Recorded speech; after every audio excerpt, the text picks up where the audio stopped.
جی، یعنی اللہ تعالیٰ کی مساجد کے اندر کسی کا نام نہ پکارو، تو پھر اللہ کے علاوہ کسی اور کے نام کی جو دعائی دی جاتی ہے،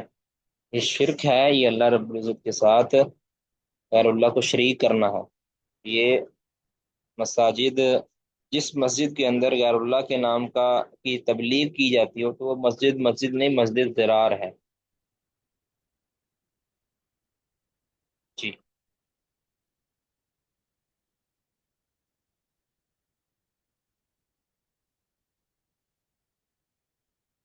صحیح بخاری کا جی، کسی کا کوئی سوال ہے اس پہ تو کر سکتے ہیں جی۔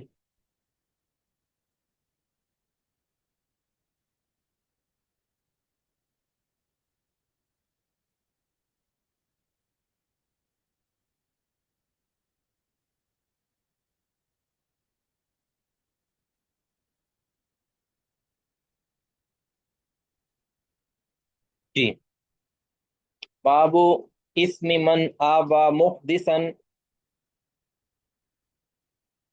اس شخص کا گناہ جس نے کسی محدث کو پناہ دی، یعنی محدث سے مراد دین میں کوئی نئی ایجاد کرنے والا، دین میں اضافہ کرنے والا، یا دین میں خرابی واقع کرنے والا، وہ محدث ہے۔ ٹھیک ہے جی۔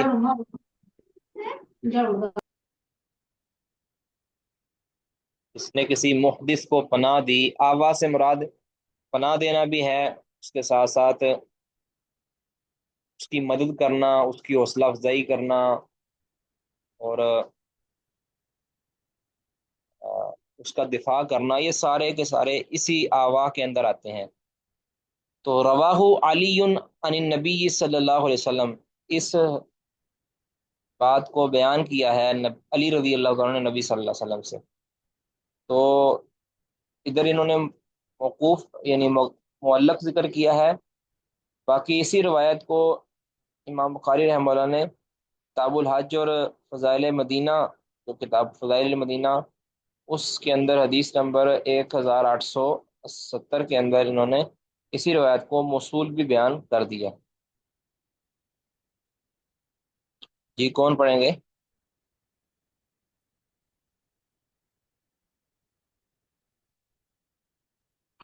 السلام علیکم ورحمۃ اللہ۔ وعلیکم السلام ورحمۃ السلام، اعوذ باللہ من الشیطان الرجیم، بسم اللہ الرحمن الرحیم۔ وقال حدثنا موسى بن اسماعیل حدثنا عبد الواحد حدثنا عاصم اللہ۔ ایک قال تو قلت ایک لانس۔ بات ایک بات سماعت فرمائیے گا سارے سارے طلبہ و طالبات، کہ ایک تو آپ کل سے انشاءاللہ اللہ کی توفیق سے پر وقت تشریف لائیں گے، جو ٹائم طے کیا ہے نا، اس ٹائم سے لے کر اگلے 5 منٹ کے درمیان درمیان سارے حاضر ہوا کریں۔ یعنی یہ ٹائم مقرر کرنے کا ایک مقصد ہے کہ جس کا فائدہ بھی ہے، اور اگر اس ٹائم نہیں پہنچیں گے تو نقصان سب کا ہوگا۔ وہ جو ٹائم طے کیا ہے اس ٹائم سے اگلے 5 منٹ تک سارے حاضری، وہ 5 منٹ کا ٹائم اس لیے رکھا ہے درمیان میں، چلیں کبھی لیپ ٹاپ آن کرنے میں یا موبائل آن کرنے میں یا کلاس آن کرنے میں 2-4 منٹ لگ جاتے ہیں، تو اس اعتبار سے اگر 9 بجے کا ٹائم دیا ہے تو 9:05، اگر 9:15 کا ٹائم دیا ہے تو 9:20 پہ ہم کلاس سٹارٹ کر دیں، تو تمام احباب پہنچ جایا کریں۔ ٹھیک ہے، دوسری بات کہ تمام ساتھی مطالعہ کر کے آئیں، ہر ایک نے حدیث پڑھنی ہے انشاءاللہ، کل سے ہر ایک حدیث پڑھیں گے، اور ہر کوئی مطالعہ کر کے آئیں۔ اب آج جہاں تک ہم پڑھیں گے اس سے آگے آپ نے نوٹ کر لینا ہے، اس کا مطالعہ کریں آپ، اس کو یعنی بہتر سے بہتر کریں۔ ٹھیک ہے، تیسری چیز کہ جو ہے نا، میں جو مترجم کتاب سے آپ نے نہیں پڑھنا۔ ترجم کتاب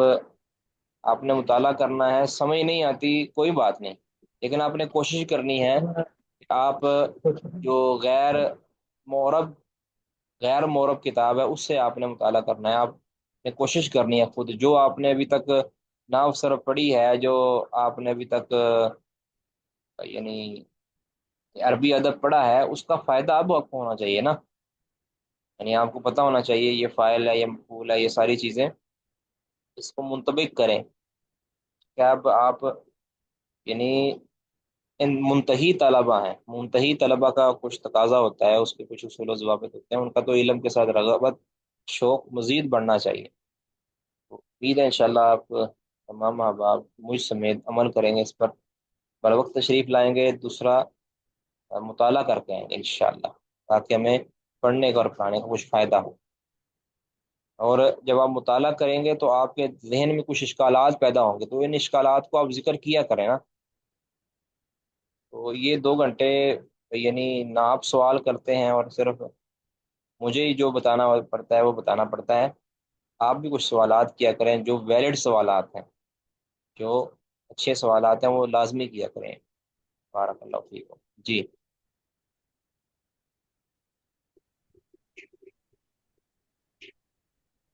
وقال حدثنا موسى بن إسماعيل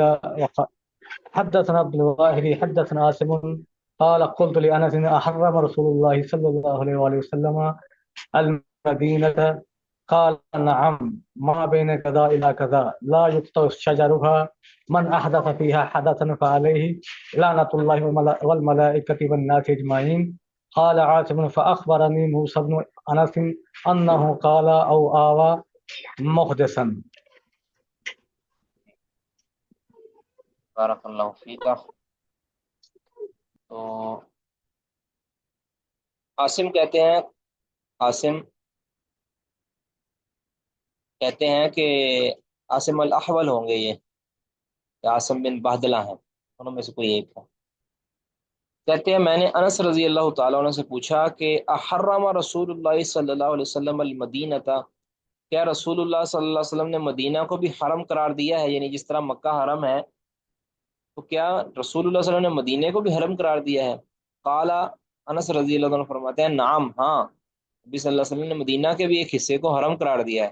ما بین قضا الی قضا، فلاں جگہ سے لے کر فلاں کے جگہ تک، فلاں جگہ سے لے کر فلاں جگہ تک نبی صلی اللہ علیہ وسلم نے مدینہ کو حرم قرار دیا ہے۔ تو آگے فرمایا کہ لا یقطع شجرها،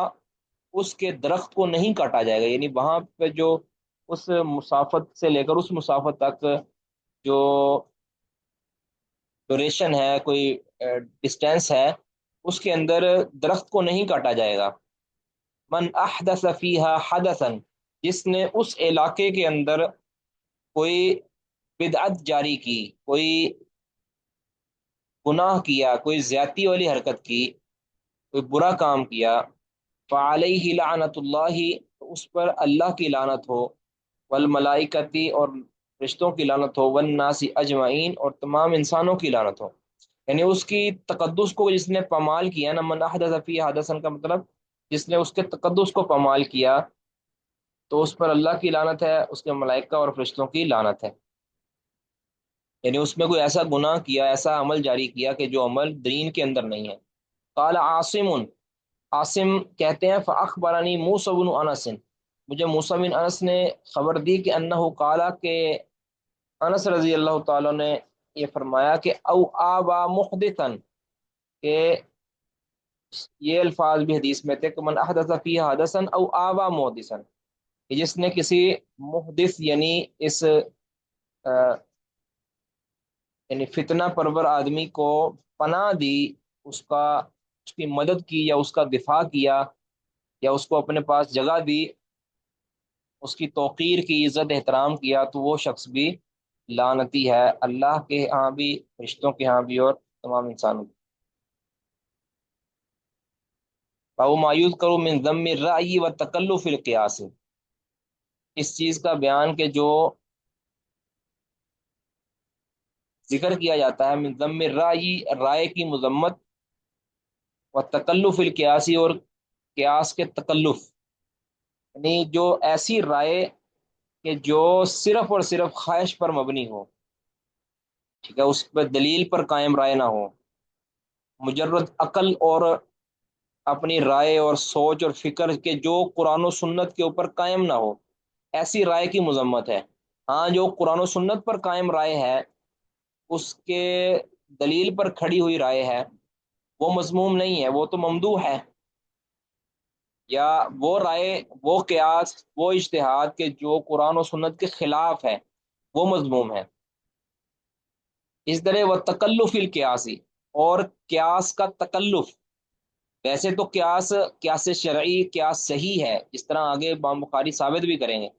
لیکن ایسا قیاس کے جو تکلف پر مبنی ہو، یعنی تکلف پر مبنی سے مراد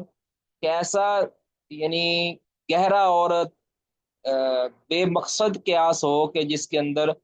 ایسی بے جا گہرائی ہو، جس کو کہتے ہیں دور کی کوڑی لگائی گئی ہو، تو یہ قیاس مذموم ہے۔ ٹھیک ہے جی۔ اور دلیل امام بخاری رحمہ اللہ نے کیا دی ہے کہ ولا تقف، ولا تقف یعنی لا تقل ما لیس لک به علم، ولا تقف کا ویسے لفظی معنی تو ہے نہ آپ پیچھا کریں ما لیس لک به علم، ایسی بات کا کہ جس کا آپ کو علم نہیں ہے، لیکن امام بخاری رحمہ اللہ نے یہاں ولا تقف کا معنی کیا کیا، لا تقل، کہ ایسی بات نہ کہو جس کا آپ کو علم نہیں ہے۔ بہرحال اس میں فعل بھی مراد ہے تقف سے اندر کے اندر، کہ نہ ایسی چیز کا پیچھا کرو بالفعل، اور نہ ایسی چیز کی پر بات کرو بالقول کہ جس کا آپ کو علم نہیں ہے۔ تو یہ رائے کی مذمت ہے، یعنی رائے جو مجرد رائے ہو اور دلیل اور علم کے سے خالی ہو تو ایسے کام کے اندر پڑھنا ہی نہیں ہے۔ اور اس طرح ایسا قیاس کہ جس کے جو کسی صحیح حدیث پر یا صحیح دلیل پر قائم نہ ہو، ایسا اجتہاد کچھ صحیح دلیل پر قائم نہ ہو، وہ بھی مذموم ہے، اس کے پیچھے بھی نہیں پڑنا۔ جی کون پڑھے گا جی؟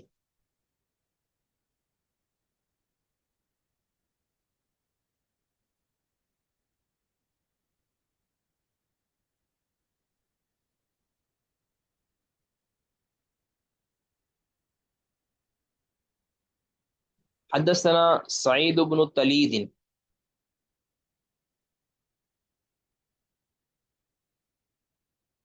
قال حدثني ابن وهب قال حدثني عبد الرحمن بن شريح وغيره، عبد الرحمن بن شريح کے علاوہ اور بھی کچھ یعنی مطابقت کیا انہوں نے۔ وعن عن ابي الاسود عن عروة قال حج علينا عبد الله بن عمرو، ہمارے ہمارے پاس عبداللہ بن عمر رضی اللہ تعالیٰ عنہما نے حج کیا، فسمعته یقول، تو میں نے ان کو فرماتے ہوئے سنا، یعنی حج کے موقع پر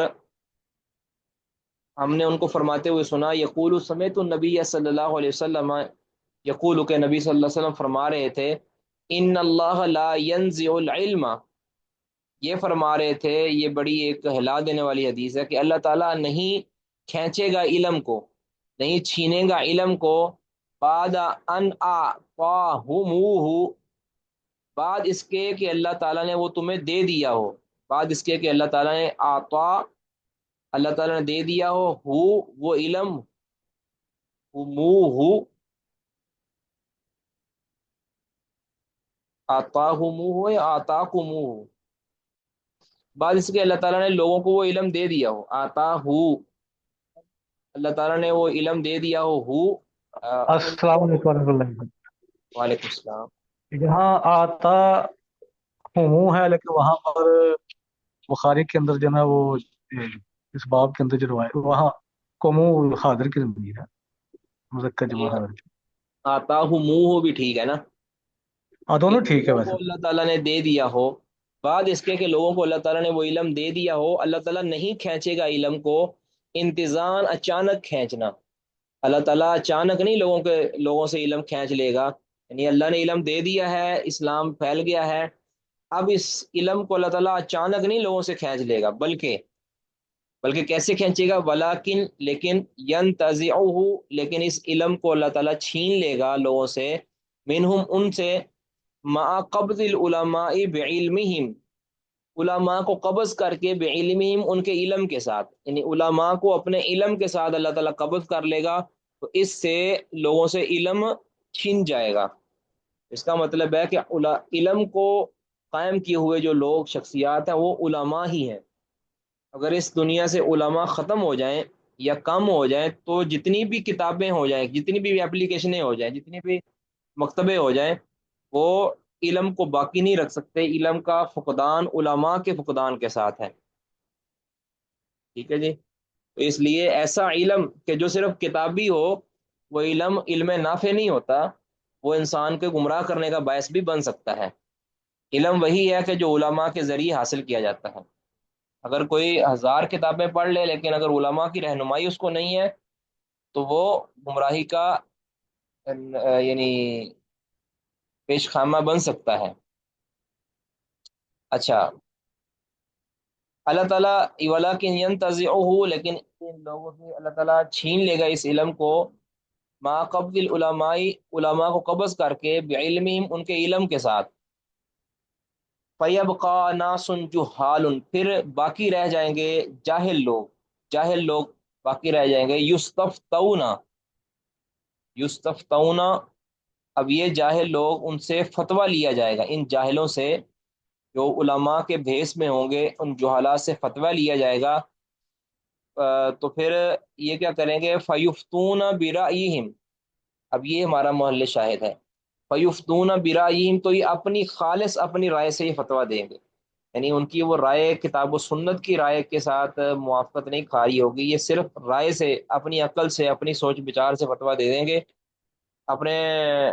کہہ لینا آئیڈیالوجی جو ہوتی ہے اور اپنی لوجک کے ساتھ وہ فتویٰ دے دیں گے۔ تو فَيُضِلُّونَ یا فَيَضِلُّونَ وَيُضِلُّونَ، وہ خود بھی گمراہ ہوں گے اور دوسروں کو بھی گمراہ کریں گے۔ اس لیے ضروری ہے علماء کا باقی رہنا اگر ہم نے علم کے ساتھ استفادہ کرنا ہے۔ اگر علم نہیں رہا تو پھر ہمارے پیشوا یوٹیوبر، ہمارے پیشوا یہ فیس بک کی علماء، ہمارے جو کہہ لیں کہ پیشوا بتا کون بن جائیں گے، یہ یہ لیکچرار ہوتے ہیں نا جی، موٹیویشنل اسپیکر ہوتے ہیں، یہ ہمارے بن جائیں گے،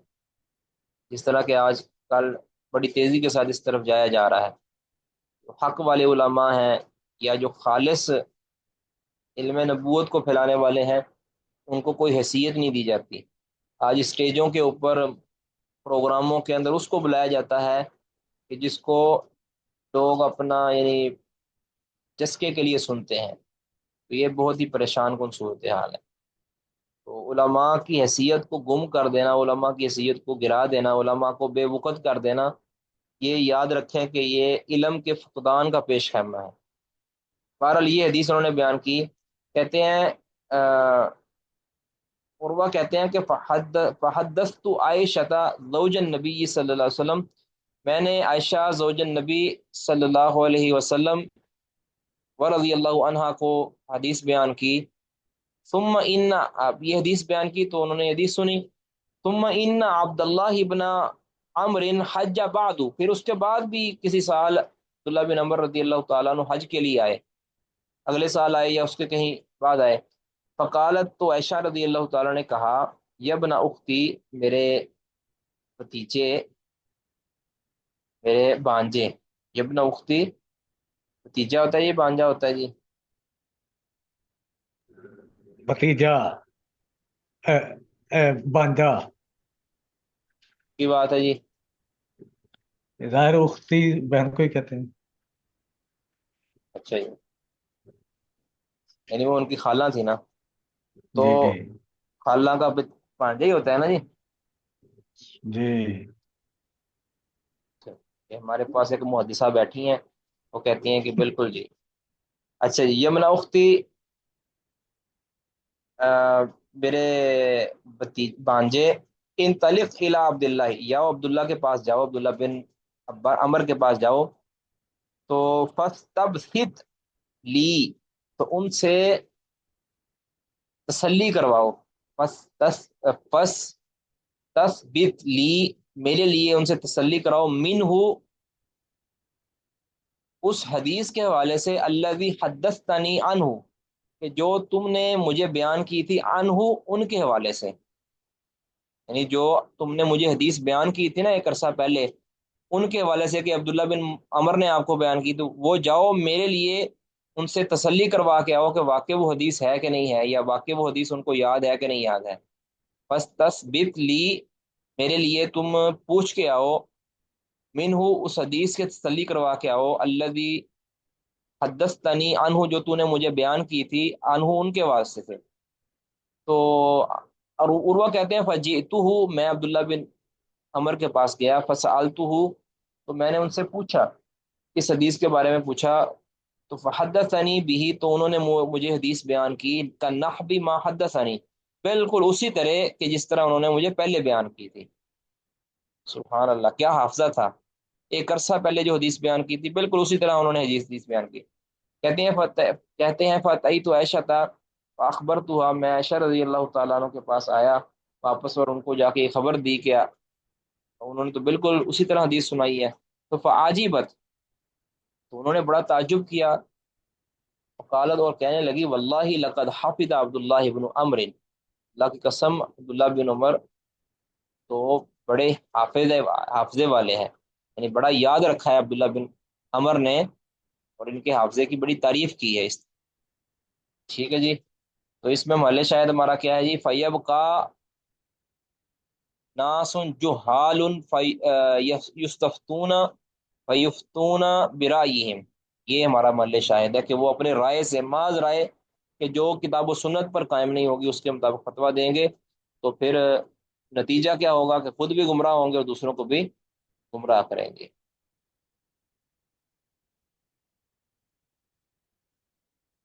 آگے جی.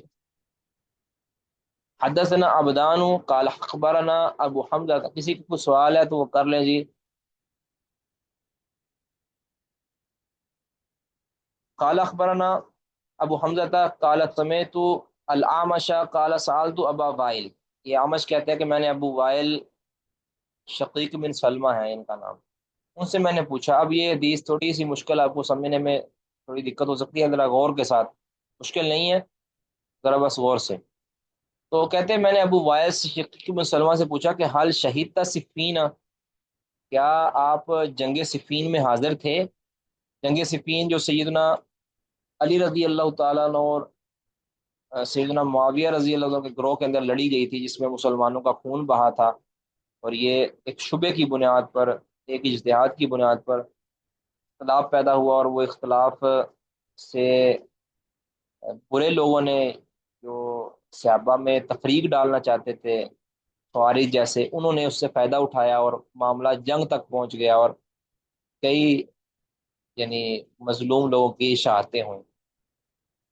تو یہ انتہائی اندوہناک واقعہ تھا صفین کا، جس میں مسلمانوں کے کئی جانیں ضائع ہوئیں. تو حل شہید تا صفینہ، کیا تم صفین میں حاضر ہوئے ہو؟ اب چونکہ یہ دونوں حق والے دونوں گروہ تھے، تو اب اس کا نتیجہ ظاہر ہے دونوں حق پر جو تھے، تو نتیجہ کیا نکلنا تھا؟ نتیجہ جو کچھ نہیں نکلنا تھا. ٹھیک ہے. تو بس بہرحال ان کی جنگیں ہو گئی، دونوں اپنے اپنے شعبے پر قائم تھے. سیدنا علی رضی اللہ تعالیٰ خلیفہ برحق ہونے کی وجہ سے اپنے حق بجانب تھے، اور سیدنا معاویہ رضی اللہ تعالیٰ اور دیگر اصحاب رسول وہ اس وجہ سے حق بجانب تھے کہ وہ قاتلین عثمان کا قصاص مانگنا چاہتے تھے، قتل عثمان کا قصاص مانگنا چاہتے تھے. تو سیدنا علی رضی اللہ تعالیٰ عنہ ایک اچھی بات پر تھے کہ وہ کہتے تھے کہ میں ان کا قصاص لوں گا، لیکن ابھی حالات سازگار نہیں ہیں. بہرحال معاملہ جنگ تک پہنچ گیا، اختلاف بنا، جنگ تک معاملہ پہنچ گیا، اللہ تعالیٰ کو یہی منظور تھا. تو ہم دونوں قسم کے صحابہ کے بارے میں کوئی غلط رائے پیش نہیں کر سکتے، ہمارے ایمان کا مسئلہ ہے کہ دونوں جو صحابہ ہیں وہ اکابرین میں سے ہیں، دونوں طرف بڑے جلیل القدر صحابہ موجود ہیں، تو ان کی شان کے اندر ہم کوئی نازیبہ کلمہ نہیں کہہ سکتے. ہمارے اہل سنت نے سکھایا ہے، ہمیں اہل ائمہ نے، کہ مشاجرات یعنی صحابہ کے جو بھی باہم اختلافات ہیں اس میں ہماری زبان بند ہو جانی چاہیے. ہم اپنی کسی طرف بھی طرفداری نہیں کریں گے، ہم دونوں کے لیے دعا کریں گے اور اپنی خاموشی کا اظہار کریں گے، اور یہ کہیں گے کہ اللہ تعالیٰ کے وہ ایسے برگزیدہ بندے تھے کہ ان کی ایسی ایسی نیکیاں ہیں کہ اگر ان سے وہ غلطیاں ہو بھی گئی ہیں تو اول تو وہ غلطیاں ان کی اجتہاداً خطا تھی، تو لہٰذا ایک اجر ان کو ملے گا. اگر بالفرض کو گناہ بھی واضح ہو گئے ہیں تو وہ گناہ بھی ان کے ان نیکیوں کی وجہ سے اللہ تعالیٰ نے معاف کر دیے ہیں، اس لیے ان کو اس بارے میں کوئی پوچھ گچھ نہیں ہوگی انشاءاللہ. تو کہتے ہیں سال تو ابا وائل، میں نے ابو وائل سے پوچھا کہ حال شہید تصفین، کیا تم سفین میں حاضر تھے؟ قال نام کہتے ہیں ہاں۔ فسمیت سہل بن حنیف، چنانچہ میں نے سہل بن حنیف سے پوچھا، کو سنا، یقول وہ فرما رہے تھے، ہاں اب یہ تحویل سند ہوگی، اب دوبارہ پھر سند امام بخاری کی طرف لوٹی ہے، یعنی یہاں تک ایک سند کے ساتھ امام بخاری نے روایت بیان کی، پھر کہتے ہیں کہ وہ حدثنا موسیٰ بن اسماعیل قال حدثنا ابو اوانا، ابو اوانا وذاب بن عبداللہ الشکری عن الاعمشی، اب آمش سے نیچے جو ہے نا وہ دو مطابق ابدان بن عبداللہ اور ابو حمزہ کی مطابقت کی ہے موسیٰ بن اسماعیل اور ابو اوانا نے، عن الاعمش عن ابی وائل قال قال سہل بن حنیف، سہل بن حنیف کہتے ہیں کہ یا ایھا الناس، اے لوگو، اتہموا رأیکم علی دینکم، تم تہمت لگاؤ یا تم برا سمجھو اپنی رائے کو، علی دینکم اپنے دین پر، دین کے متعلق اپنی رائے کا کو تم مذموم قرار دو، اس کی مذمت کرو، یعنی صفین کے حوالے سے نا وہ کہنا چاہ رہے ہیں کہ صفین میں جو تم یہ کہتے ہو نا جی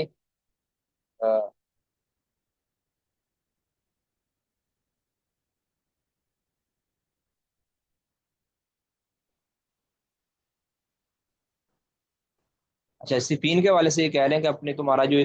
یہ فکر ہے نا لڑائی کے حوالے سے، تو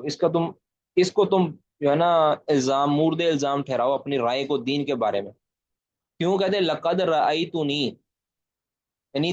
دین کے اندر تمہاری جو محض تمہاری رائے ہے نا دین کے بارے میں، دین کے کسی مسئلہ میں، اس کو تم مورد الزام ٹھہراؤ، دین کو مورد الزام نہ ٹھہراؤ، کیوں؟ اس کی وجہ کہتے ہیں یہ ہے کہ لقد رأیتنی، کہتے ہیں مجھے اچھی طرح یاد ہے، لقد رأیتنی میں نے دیکھا اپنے آپ کو، مطلب کہ مجھے اچھی طرح یاد ہے، یوم ابی جندل، ابو جندل والے دن، اصل میں ابو جندل سے والے دن سے مراد ہے صلح حدیبیہ کے موقع پر، آپ جانتے ہیں نا کہ نبی صلی اللہ علیہ وسلم عمرہ کے ارادہ سے نکلے تو آگے سے حدیبیہ کے مقام پر آپ صلی اللہ علیہ وسلم کو روک دیا گیا، اور مشرکین نے کہا کہ ہم آپ کو اندر داخل نہیں ہونے دیں گے، عمرے کے لیے نہیں جانے دیں گے نا، آپ صلی اللہ علیہ وسلم نے بارہا فرمایا کہ ہم تو محض عمرہ کے لیے حاضر ہونے لگے ہیں، اور ہمارا مقصد کوئی لڑائی نہیں ہے، کوئی ہمارے پاس تلواریں نہیں ہیں، ہم خون خرابہ نہیں چاہتے، ہم صرف اور صرف عمرہ کر کے واپس آ جائیں گے، انہوں نے کہا بھی نہیں، آپ کو ہم عمرہ کی اجازت نہیں دے سکتے، تو بالآخر کہا کہ بھی ہم اس سال تو کم از کم عمرہ کی اجازت، پھر آپ صلی اللہ علیہ وسلم نے ان کے ساتھ معاہدہ کیا، صلح حدیبیہ، معاہدہ نامہ، صلح نامہ لکھا گیا، تو اس صلح نامہ کے اندر آپ صلی اللہ علیہ وسلم نے کئی شرطیں ایسی سنی کہ آپ صلی اللہ علیہ وسلم نے شرطیں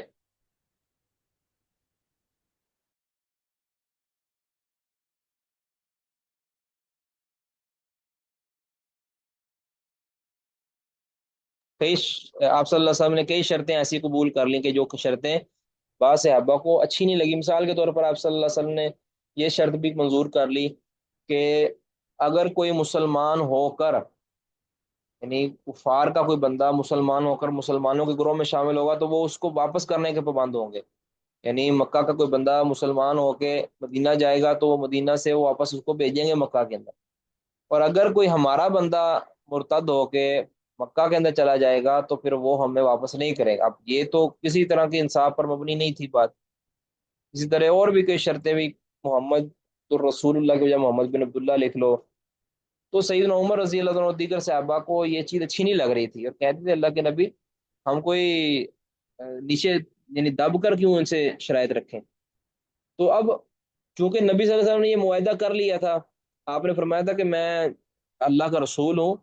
اللہ تعالیٰ کی یہی مرضی ہے، تو اللہ کے حکم سے میں سارا کچھ کر رہا ہوں، تو یہ نتیجہ بھی اچھا ہی نکلا، تو بہرحال کہتے ہیں کہ اس دن جب معاہدہ ہوا نا اسی وقت ابو جندل رضی اللہ تعالیٰ مسلمان ہوئے، اب چونکہ معاہدہ ہو چکا تھا، ابو جندل مسلمان ہوئے، مسلمان ہو کر مسلمانوں کے گروہوں کے اندر آئے، تو انہوں نے کہا بھی واپس کرو بندہ جی، نبی صلی اللہ علیہ وسلم تو پابند تھے، آپ کو پتا ہے کہ آپ معاہدوں کی خلاف ورزی نہیں کرتے، آپ نے فرمایا کہ واپس کرنا پڑے گا، تو اب یہ کہتے ہیں سال بن حنیف کہتے ہیں کہ اگر یہ کسی موقع پر نبی صلی اللہ علیہ وسلم کی مخالفت میرے لیے جائز ہوتی نا، کہتے ہیں تو میں اس دن نبی صلی اللہ علیہ وسلم کی مخالفت کرتا اور آپ صلی اللہ علیہ وسلم کے اس فیصلے کو رد کر دیتا، لیکن چونکہ ہمارے لیے جائز نہیں تھا رسول اللہ صلی اللہ علیہ وسلم کا فیصلہ رد کرنا، تو اس لیے ہم رد نہیں کر سکے۔ لیکن وہ دن ہمارے لیے اتنا مشکل تھا، اتنا مشکل تھا کہ ہمیں اس طرح لگ رہا تھا، ہماری رائے عقل یہ کہہ رہی تھی کہ آج نبی صلی اللہ علیہ وسلم فیصلہ صحیح نہیں کر رہے، لیکن اب ہم نے عقل کی نہیں ماننی تھی، بلکہ اپنی رائے کو مورد الزام ٹھہرانا تھا، بلکہ نبی صلی اللہ علیہ وسلم کے حکم کو ماننا تھا۔ تو یہ وہ کہہ رہے ہیں کہ لقد رأیتنی یوم ابی جندل، مجھے یاد ہے ابو جندل کا دن، کہ ولو استطیع، اگر میں استطاعت رکھتا ان ارد امر رسول اللہ صلی اللہ علیہ وسلم، اگر میں اللہ کے رسول کے کسی حکم کو رد کرنے کی استطاعت رکھتا نا، میرے بس میں ہوتا، تو لرددتہ، تو میں اس دن لازمی آپ وسلم کی یہ بات رد کر دیتا۔ یعنی ہمارے پاس اگر کوئی اختیار ہوتا نا اسلام کے اندر، کوئی ہمارے لیے جائز ہوتا، کوئی جواز کی صورت ہوتی، تو اس دن میں نبی صلی اللہ علیہ وسلم کا معاملہ، آپ کا حکم کبھی نہ مانتا، کیونکہ وہ ہمیں دکھائی دے رہا تھا کہ یہ ہمارے حق میں نہیں جا رہا، لیکن حقیقت کے اندر وہ ہمارے حق میں ہی تھا، کیونکہ آپ کی وہ خبر، آپ کی جو شرط کو ماننا، یہ وحی کی روشنی کے اندر تھا۔ اللہ نے اس کے اندر اتنی برکت ڈالی، اتنی برکت ڈالی کہ وہی لوگ، سارے لوگ سمجھتے تھے کہ مسلمانوں کے ساتھ یہ ظلم ہو رہا ہے کہ ان کو جو یہ شرط رکھی، لیکن اللہ کا یہ فیصلہ تھا کہ جو بندہ کافروں کا مسلمان ہوتا تھا اور بعد میں ان کو واپس کر دیا جاتا تھا، تو پھر وہ مکہ سے، مدینہ سے مکہ جاتا تھا نا، تو وہاں پہ جا کے دین کی تبلیغ کر وہ لوگ اور مسلمان ہو جاتے تھے۔ اب اتر رہتے بھی تھے اور مسلمان بھی، ظاہر ہے اس کو وہ اندر سے کلمہ تھوڑی نکال سکتے تھے، اندر سے توحید تو نہیں نکال سکتے، جو ایک بار توحید داخل ہو گئی تو وہ تبلیغ کرنے لگے، اور ان کی پریشانی اور بڑھ گئی۔ ٹھیک ہے، اب ان کا کوئی بندہ، یعنی مسلمانوں کا کوئی بندہ ان کے پاس جاتا تھا تو وہ واپس نہیں کرتے تھے، تو وہ وہاں جا کر تبلیغ کر لیتا تھا۔ تو اس اعتبار سے مسلمانوں کے حق میں یہ بہتر ہی رہا۔ تو کہتے ہیں وما وضعنا سیوفنا علی عواتقنا، نہیں ہم نے رکھی اپنی تلواریں، علی عواتقنا، اپنے کندھوں پر، نہیں ہم نے اپنے کندھوں پر تلواریں رکھی، الی امر یفضعنا، ایک ایسے معاملے کی طرف، ایک ایسے کام کی طرف، یفضعنا، جنہوں نے ہمیں، جس کام نے ہمیں پریشان کیا ہوا ہو، جو معاملہ ہمارے لیے بڑے پریشان کن ہو، جب بھی ہم نے اس معاملے کو ختم کرنے کے لیے تلواریں اپنے کندھوں پر رکھی نا، یعنی مطلب کہ تلواریں ہم نے سونتی، جہاد کے لیے ہم نکلے، قتال کے لیے نکلے، جس بھی کام کی طرف نکلے نا، الا، مگر، اسحلنا بنا، تو ان تلواروں نے آسان کر دیا ہمیں، الا امرن، ایک ایسے معاملے کی طرف، نہ عارف ہو، جسے ہم پہچانتے تھے، یعنی ہمارے، جب بھی ہم نے تلوار اٹھائی ہے نا اسلام کے معاملے میں، تو اس تلوار نے ہمیں کسی سہولت والے کام کی طرف لوٹایا ہے، یعنی ہمارے اس تلوار اٹھانے نے ہمیشہ سے، جب بھی ہم نے کفار کے کسی کام کی طرف تلوار اٹھائی ہے تو اس کا ہمیں فائدہ ہی ہوا ہے، ہم سے بہتر حالت کے اندر گئے ہیں۔ مثلا بدر کے اندر ہم بالکل نہتے تھے، کمزور تھے، ہم نے تلوار اٹھائی تو ہمیں اس کا فائدہ ہوا۔ اس طرح احد کے اندر تھوڑا نقصان ہوا، لیکن اس کا انجام بہتر ہو گیا پھر بھی۔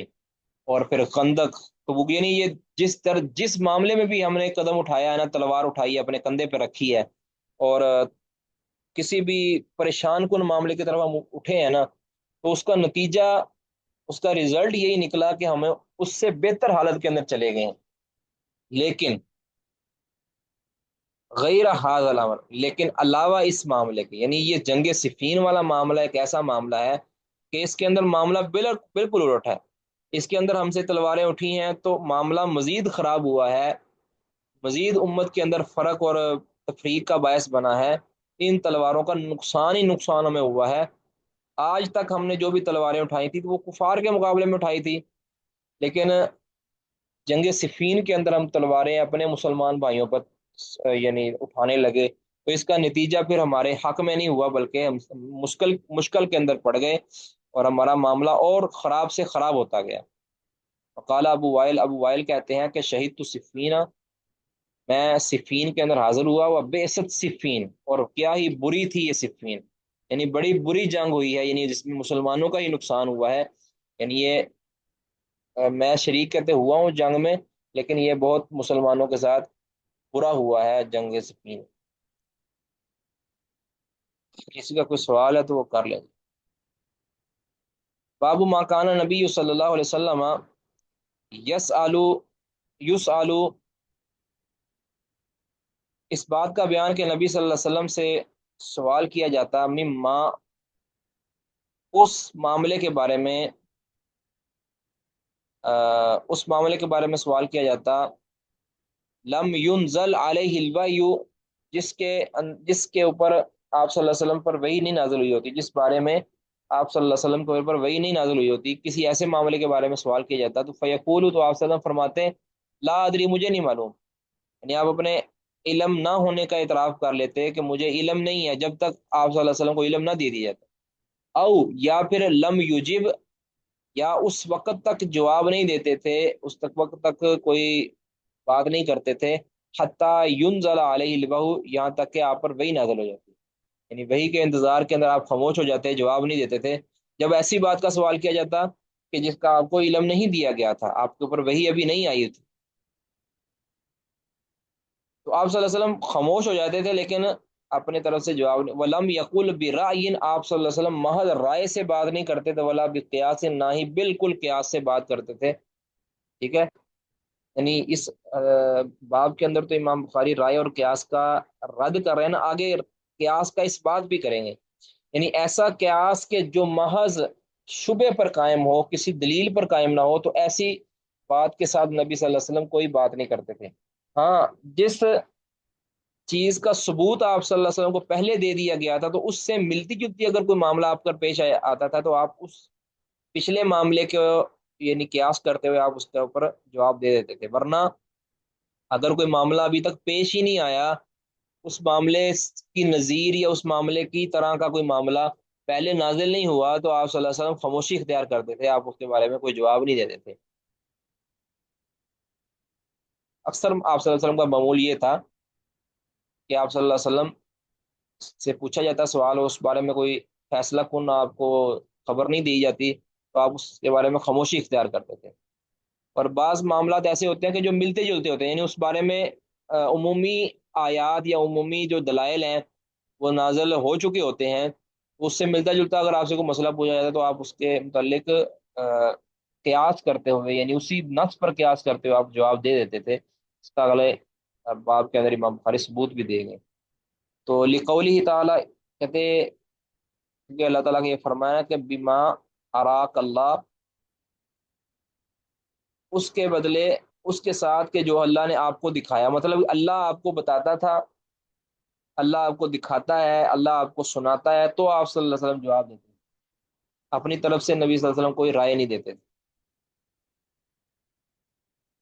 وقال ابن مسعود، ابن مسعود فرماتے ہیں کہ سئل النبی صلی اللہ علیہ وسلم عن روحی، نبی صلی اللہ علیہ وسلم سے روح کے بارے میں پوچھا گیا تو فسکت، آپ خاموش ہو گئے، حتی نازلت الآیہ، حتیٰ کہ آیت نازل ہو گئی، یسالونک عن الروح والی۔ تو یہ یہاں عبداللہ بن مسعود سے موقوف معلق آئی ہے، اسی حدیث کو امام بخاری رحمہ اللہ نے مختلف جگہ پر ذکر کر دیا ہے، جس طرح ہم نے پچھلے دنوں پڑھی بھی تھی یسالونک عن الروح والے، تو بعض کتاب و تفسیر کے اندر امام بخاری رحمہ اللہ نے اس کو موصولاً بھی ذکر کیا ہے۔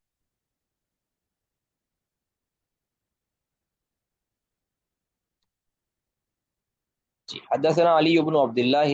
قال حدثنا سفیان قال سمعت ابن المنقدر یقول سمعت جابر بن عبد اللہ یقول مرضت فجاءنی رسول اللہ صلی اللہ علیہ وسلم یعودنی، میں بیمار ہوا تو میرے پاس رسول اللہ صلی اللہ علیہ وسلم تشریف لائے، وہ ابو بکر اور ابو بکر بھی تشریف لائے۔ اب یہ دلیل ہے کہ ابو بکر اور عمر ابو بکر اور محمد صلی اللہ علیہ وسلم ایک جگہ اکٹھے رہتے تھے، یہ آپ صلی اللہ علیہ وسلم کے ساتھ لازم رہتے تھے ابو بکر رضی اللہ تعالیٰ عنہ، ہر جگہ پہ جاتے تھے، عیادت کے لیے گئے کہتے ہیں وہما ماشیانی، اور یہ دونوں پیدل چل کے آ رہے، فاتانی، نبی صلی اللہ علیہ وسلم میرے پاس تشریف لائے، وقد اغمی علیہ، اس حال میں کہ مجھ پر غشی تاری تھی، میں بے ہوش تھا، اس حال میں نبی صلی اللہ علیہ وسلم مجھ پر تشریف، میرے پاس تشریف لائے، تو فتوضا رسول اللہ صلی اللہ علیہ وسلم، نبی صلی اللہ علیہ وسلم نے وضو کیا، ثم صب وضو یہ وضو کا لفظ بولنا ہوگا، واؤ کے اوپر زبر ہے، اور توضا، آپ صلی اللہ علیہ وسلم نے وضو کیا، ثم صب وضوءہ علیہ، پھر آپ نے وضو کا پانی میرے اوپر ڈالا، ٹھیک ہے، آپ نے وضو والا پانی یعنی جن پانی کے ساتھ آپ نے وضو کیا تھا اسی برتن کے اندر آپ نے، یعنی وہ پانی جو کہہ لینا مستعمل پانی تھا، اس کے ساتھ آپ صلی اللہ علیہ وسلم نے میرے اوپر جو ہے نا چھیٹے مارے، سبا چھیٹے مارے میرے اوپر نبی صلی اللہ علیہ وسلم نے، فافقت، تو مجھے افاقہ ہوا یعنی میرے غشی ختم ہو گئی۔ اب نبی صلی اللہ علیہ وسلم کے جو مبارک پانی ہے، آپ کا جو مبارک آثار ہیں، ان سے تبرک لینا جائز ہے، باقی کسی اور کا پانی متبرک سمجھنا کہ اس نے وضو کیا ہے تو لہذا وہ متبرک ہو گیا، یہ بالکل نہیں جائز۔ اس طرح کے اہل بدعت کو دیکھا گیا ہے کہ وہ پانی کو جھوٹا کرتے ہیں اس لیے کہ یہ مبارک ہو جائے گا، اور پھر ان کے جو مرید ہیں وہ اس کو پی لیتے ہیں، یا کھجوروں کو وہ منہ میں ڈال کر جوٹی کر کے وہ دیتے ہیں اپنے مریدوں کو اور وہ اس کو کھاتے ہیں، اس طرح روٹی کے ٹکڑے وہ جوٹے کر کے اپنے منہ میں ڈال کر وہ دوسرے مرید اس کو کھاتے ہیں، تو یہ بالکل بھی درست نہیں ہے، یہ غلوب ہے۔ فقول تو کہتے ہیں میں نے کہا، جابر بن عبداللہ کہتے ہیں کہ یا رسول اللہ، اللہ کے رسول، روا قال سفیان، کبھی کبھار سفیان یہ لفظ بھی بولتے ہیں، سفیان بن عیینہ ہے یا سفیان سوری ہیں، یعنی راوی حدیث یہ بھی اپنی حدیث میں لفظ بولتے ہیں، فقول تو جابر نے کہا کہ میں نے کہا، عرض کیا، اے رسول اللہ، اے اللہ کے رسول، کیف اقضی فی مالی، کیف اقضی فی مالی، میں کیا فیصلہ کروں اپنے مال کے بارے میں، یعنی میرا جو وراثت جو پیچھے میرا مال باقی بچ جائے گا، ابھی میں مرگ الموت میں ہوں، مرض الوفات میں ہوں، تو میں اپنے مال کا کیا کروں گا، پیچھے اولاد میری، ان میں کیا تقسیم کروں گا مال، کس طرح، کیف اقضی فی مالی، میں اپنے مال کا کیا کروں، کیف اصنع فی مالی، میں اپنے مال میں کیا فیصلہ کروں، کیا اس کی صورتحال رکھوں، قالا، جابر فرماتے ہیں کہ فما اجابنی بشین، نبی صلی اللہ علیہ وسلم نے مجھے کچھ بھی جواب نہ دیا، حتیٰ نظرت آیت المیراث، حتیٰ کہ آپ صلی اللہ علیہ وسلم پر میراث والی آیت نازل ہوگی، وہ یوصیکم اللہ فی اولادکم للذکر مثل حظ الانثیین، یہ جو آیت ہے نا، دو آیتیں میرا خیال یہ نازل ہوئیں، سورہ النساء کی آیت ہے، کہ آیت المیراث کہتے ہیں، تو یہ آیت نازل ہوئی، نبی صلی اللہ علیہ وسلم نے جب تک آیت نازل ہوئی آپ نے کوئی جواب نہیں دیا، کیونکہ اس کی نظیر اس جیسا کوئی مسئلہ پہلے موجود نہیں تھا، اس لیے آپ نے اس کے اوپر کوئی جواب نہیں دیا۔ باب تعلیم نبی صلی اللہ علیہ وسلم امتہ، نبی صلی اللہ علیہ وسلم کو اپنی امت کو تعلیم دینا، من الرجال والنساء، مردوں کو بھی اور عورتوں کو بھی، مما علمہ اللہ، اس میں سے تعلیم دینا، علمہ اللہ جو اللہ نے آپ کو تعلیم دیا ہوتا ہے، اللہ نے آپ کو سکھایا ہوتا ہے، لیسا برأی ولا تمثیل، یہ کوئی رائے یا کوئی مثالیں بیان کر کے نہیں تھا، یعنی آپ اپنی عقل سے اپنی فکر سے آپ یہ کوئی ان کو سکھاتے ہوں، کہ یہ نا بڑے مفکر بنتے ہیں، بڑے مفکر، دیکھو جی بڑے عجیب و غریب جملے چھوڑتے ہیں لوگوں کو سمجھانے کے لیے، یہ کوئی علم نہیں ہے، یاد رکھیں، یہ جتنے بھی یہ اینکر شینکر ہیں، جتنے بھی یہ یعنی جو فلسفی ہیں، جو فلسفہ چھوڑتے ہیں، رائے اور اپنے فلسفے سے بات کرتے ہیں، یہ کوئی علم نہیں ہے، یہ کوئی خدمت نہیں ہے۔ اس طرح یہ موٹیویشنل اسپیکر جو ہوتے ہیں، کہتے ہیں نا کہ موٹیویشن اسپیکر ہر معاملے کے اندر ٹانگ اڑاتا ہے، ہر بات کو وہ ایسے سمجھانے کی کوشش کرتا ہے کہ لوگ اشش کر، یہ کوئی علم نہیں ہے، یاد رکھیں، علم وہی ہے کہ ما علمہ اللہ، جسے اللہ نے سکھایا ہو، جو اللہ نے بتایا وہ علم ہے، ٹھیک ہے، وہ جو موٹیویشن اسپیکر سکھاتے ہیں وہ علم نہیں ہے، وہ ایک لوگوں کو گمراہ کرنے کا ایک چونچلے ہیں، لیس برائین، یہ نبی صلی اللہ علیہ وسلم اللہ کے دیے گئے علم سے سکھاتے تھے، لیس برائین، یہ کوئی محض رائے یا فلسفہ نہیں ہوتا تھا، ولا تمثیل، نہ کوئی یہ تمثیل یعنی مثالیں بیان کر کے آپ صلی اللہ علیہ وسلم ایسا کرتے تھے، یہ موٹیویشن اسپیکر اس طرح نہیں کرتے ہیں نا، مثال کے طور پر، مثال کے طور پر، یہ کوئی دین نہیں، یاد رکھیں، ہاں دلیل دے کے اس کے بعد مثال دی جائے تو یہ ٹھیک ہے، لیکن اگر آپ اپنے لوگوں کو ساری زندگی یعنی آپ دیکھ لیں کہ جتنے بھی یہ فقیرین اور فلسفی حضرات ہیں، یہ جو بھی ٹپس دیتے ہوتے ہیں ان کا اپنا اس پر عمل نہیں ہوتا، مثالیں دے دے کر جو ہے نا وہ دیکھو جی فلاں نے یہ کر دیا تھا، فلاں نے وہ کر دیا تھا، فلاں نے یہ کر دیا تھا۔ یہ کوئی خدمت نہیں ہے، یاد رکھیں دین۔ حدثنا مسدد قال حدثنا ابو عوانة قال عن عبد الرحمن بن الأصبهاني عن ابي صالح زكوان، ابو صالح زکوان مولا سمعان عن ابی سعید یعنی سبی سعید خدری جاءت امرأۃ الی رسول اللہ صلی اللہ علیہ وسلم، ایک عورت نبی صلی اللہ علیہ وسلم کی خدمت میں حاضر ہوئی، کہنے لگی فقالت یا رسول اللہ، اللہ کے رسول، ذهب الرجال بحدیثک، اللہ کے رسول آپ کی جو حدیث ہے اس کو تو مرد لے گئے ہیں، یعنی مطلب آپ کی حدیث کا تو سارا علم مردوں کے پاس ہے، تو ہم عورتیں تو محروم رہ گئی ہیں، ہم آپ کی حدیث کو بھی جاننا چاہتے ہیں، آپ کی گفتگو سننا چاہتے ہیں، ہم بھی آپ کی حدیثوں کو محفوظ کرنا چاہ رہے ہیں۔ یہ دیکھیں عورتوں کا شوق ذوق دیکھیں۔ میں نے اس پر مضمون بھی ایک لکھا تھا کہ جو صحابیات کا جو حرص علم کے والے سے وہ کیا ہے، اس طرح صحابہ کا جو حرص علم کے والے سے وہ کیا ہے، اس پر ایک دو مضمون الگ الگ میں نے لکھے ہوئے ہیں۔ تو یا رسول اللہ ذہب اس میں بھی جو ہے نا صحیح بخاری کو مدد رکھ کے صحیح بخاری کی کچھ احادیث، اور اس میں ابن حجر اسقلانی رحمہ اللہ کی جو اس سے دلالات ہیں، اس کے علاوہ کچھ دلائل ان کو جمع کیا گیا ہے، مختلف تفصیلی مضمون ہے دونوں، میرا خیال۔ تو ذهب الرجال بحدیث کا، مرد اپنی آپ کی حدیث کو لے کر یعنی آگے نکل گئے ہیں، فجعل لنا من نفسک، آپ خاص ہمارے لیے، فجعل لنا من نفسک، آپ خاص ہمارے لیے بنائیں، یومن ایک دن مقرر کر دیں اپنی طرف سے، ناتی کا فی، ہم آپ کے پاس اس دن میں آیا کریں گے، تو علمونا مما علمک اللہ، یہ ہمارا استدلال ہے، تو علمونا آپ ہمیں تعلیم دیا کریں، مما اس میں سے علمک اللہ جو اللہ نے آپ کو سکھایا ہے، فقال آپ نے فرمایا اجتمعنا فی یوم کذا و کذا فی مکان کذا و کذا، آپ فلاں دن اور فلاں فلاں جگہ پر آپ جمع ہو جانا، تو اس دن میں آ کے تمہیں دن سکھا دوں گا، یعنی آپ نے دن مقرر کر دیا، اس لیے خطبہ کے لیے سوری درس کے لیے دن مقرر کرنا، اشتہار چھپانا، اعلان کرنا، یہ سارا جائز ہے، سارے استدلال اس حدیث سے ہو سکتے ہیں۔ فاجتمعنا، تو وہ اب عورتوں کا بھی اجتماع مرد ڈیل کر سکتا ہے، مرد عورتوں کو پڑھا سکتا ہے، بشرطے کہ کوئی فتنے کا اندیشہ نہیں ہو،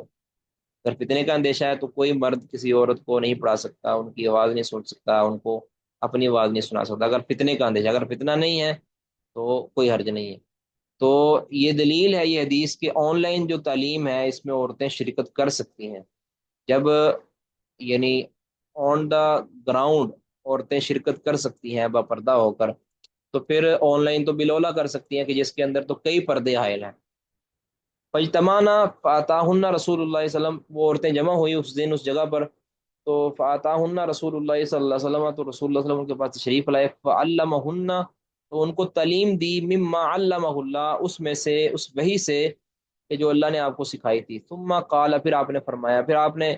ایک حدیث یہ بھی بیان فرمائی، یعنی ویسے تو کافی حدیثیں بیان کی اس دن، لیکن اس میں سے ایک حدیث یہ بھی کہتے ہیں میں نے بیان کی نبی صلی اللہ علیہ وسلم نے، کہ ما منکن امرأۃ، کہ نہیں ہے تم میں سے کوئی بھی عورت، تقدمو بین یدیہا من ولدہا ثلاثتاً، کہ جو اپنے آگے بھیجے اپنی اولاد میں سے تین بچوں کو، بچے یا بچیاں تین کو آگے بھیجے، یہ مطلب کہ تین بچے اس کے فوت ہو جائیں، اس کی اولادوں میں سے جس کے تین بچے فوت ہو جائیں، تو الا کان لہا حجاب من النار، تو وہ تین اولادیں اس کے لیے جہنم سے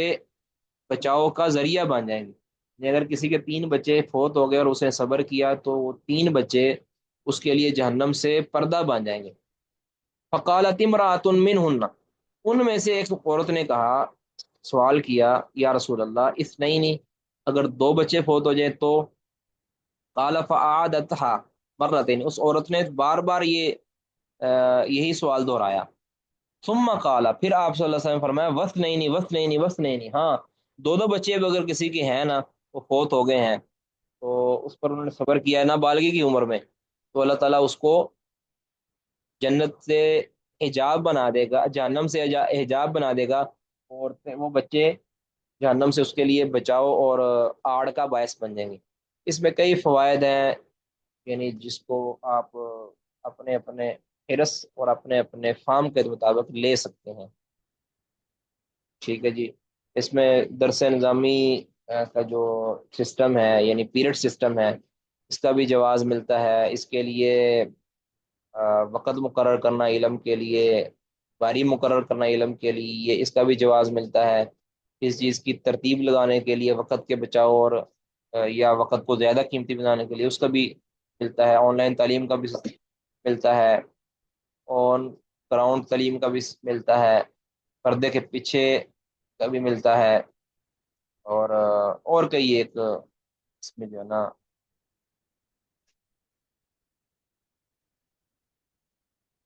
باب قول نبی صلی اللہ علیہ وسلم لا تزال طائفة من امتی ظاہرین علی الحق،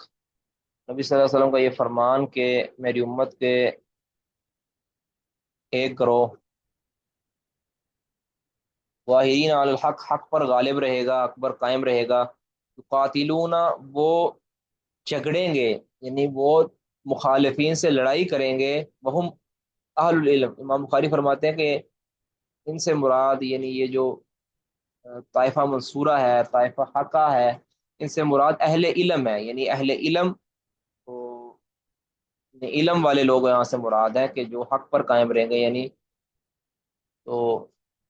اہل علم نے اس حدیث کی تفسیر کے اندر یہی کہا کہ اس سے مراد اصحاب الحدیث ہے۔ بہت سے محدثین، امام بخاری اس میں شامل ہے، امام احمد بن حنبل شامل ہے، اور کئی ایک محدثین، اس پر ایک مضمون بھی لکھا ہوا ہے ہم نے، تو اس سے مراد ہے کہ حق والا جو طائفہ منصورہ ہے، اس سے مراد اصحاب الحدیث ہے، یعنی حدیث والے، حدیث پر عمل کرنے والے بھی، اور حدیث کا علم حاصل کرنے والے بھی، حدیث کو نشر کرنے والے بھی، اور حدیث کے مطابق عقیدہ اور مذہب بنانے والے بھی، سارے اس حدیث کے مصداق ہیں۔ ہم اہل العلم، امام بخاری فرماتے ہیں کہ اس سے مراد اہل علم ہے، یعنی جو حدیث کا سنت کا علم رکھنے والے ہیں، قرآن کا علم رکھنے والے ہیں، وہ لوگ اس سے مراد ہیں، یا اس علم کے مطابق عمل کرنے والے۔ حدثنا عبید اللہ بن موسیٰ عن اسماعیل عن قیس عن المغیرة بن شعبۃ عن النبی صلی اللہ علیہ وسلم قال لا یزال طائفة من امتی ظاہرین، میری امت کا ایک گروہ غالب رہے گا، حتیٰ یاتیا ہم امر اللہ وہم ظاہرون، حتیٰ کہ اللہ کا حکم آ جائے اور اس حال میں کہ وہ ظاہر ہوں گے، یعنی اس حال میں کہ وہ غالب ہوں گے، یعنی اللہ کا حکم بھی آ جائے گا تب تک وہ غالب رہیں گے، اس کے بعد پھر اللہ تعالیٰ ان کو فوت کر دے گا اور وہ پھر حق والا گروہ اللہ کے پاس چلا جائے گا، اس کے بعد پھر قیامت قائم ہو جائے گی۔ کہنے کا مطلب یہ ہے کہ نبی صلی اللہ علیہ وسلم نے چونکہ بتایا تھا کہ میری امت کے 73 گروہ بن جائیں گے، 72 کے بارے میں آپ نے فرمایا کہ وہ ان کے لیے جہنم کی وعید ہے، اور ایک گروہ کو آپ نے فرمایا تھا کہ وہ جماعہ ہے، وہ حق والا گروہ ہے۔ اب وہ تسلسل قائم ہے، ہمیشہ وہ ایک والا جو گروہ حق والا ہے وہ ہمیشہ حق پر رہے گا، ان کا دنیا سے خاتمہ نہیں کیا جا سکتا۔ وہ کمزور ہو سکتے ہیں، وہ نہتے ہو سکتے ہیں، وہ مظلوم ہو سکتے ہیں، لیکن ان کو دنیا سے بالکل مٹایا نہیں جا سکتا، حالانکہ ساری کی ساری طاقتیں ان کو مٹانے کے اندر لگی ہوئی ہیں، لیکن اللہ تعالیٰ نے یہ غلبہ دیا ہے، وہ ہمیشہ حق پر غالب رہے، اور اللہ کی توفیق سے اہل حدیث حق پر غالب ہیں، حق پر قائم ہیں، کوئی ان کا جو ہے وہ علمی نقصان نہیں کر سکتا، ان کی جانی نقصان کر سکتا ہے، ان کو اوپر پابندیاں لگا سکتا ہے، ان کو